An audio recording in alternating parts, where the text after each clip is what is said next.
Coach Matt, here to talk to you about exercise or activity cycling.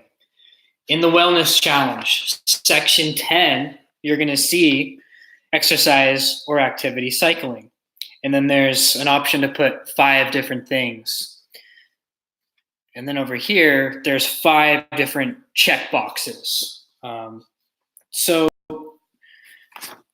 the idea here is that you want to pick 5 different movements or physical activities and ensure that you work on these things, you practice these exercises, or you expose yourself to this kind of physical stimulus at least 5 different times through this 8-week challenge.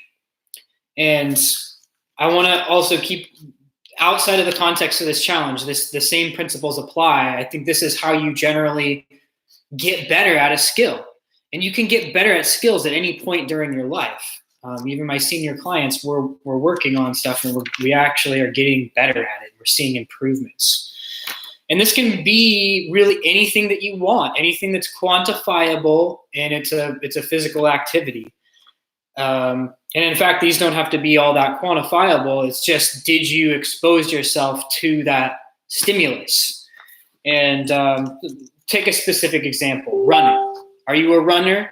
You like to run? Well, you're probably naturally going to run at least 5 times in 8 weeks. But for the purpose of the challenge, you're going to give yourself some credit for that.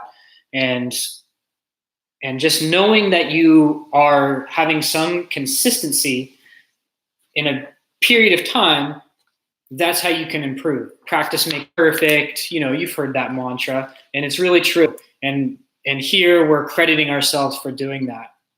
And so you might choose running as a runner because you're good at running and that's what you want to continue to work on. But there might be also something that you're challenged by right now, a physical limitation. The exercises that will be addressing physical limitations are really good to include in this part. So you have really tight shoulders, you're having a rotator cuff issue. Let's make sure that at least 5 times in 8 weeks, we're doing our scapular retraction exercises that we got at PT, or something that's going to work to strengthen the upper back. And this is in line, by the way, with motor learning theories and learning theories in general. When you expose yourself consistently to a stimulus, that's how you learn how to react to that stimulus, in which your body adjusts to it, your mind adjusts to it. And then they call it chunking. So for a chunk of time, you want to work on that skill. Now, it doesn't mean that we have to do something every single day, because that might be, you can do too much of something too. Too much, too soon, too often. We don't want to do that. But we want to find that sweet spot where we're giving ourselves as many exposures to this as we can, this physical stimulus, but we're also respecting that our body needs time to recover. And that's how you improve. So that's the deal with section 10 for the exercise cycling in the Wellness Challenge.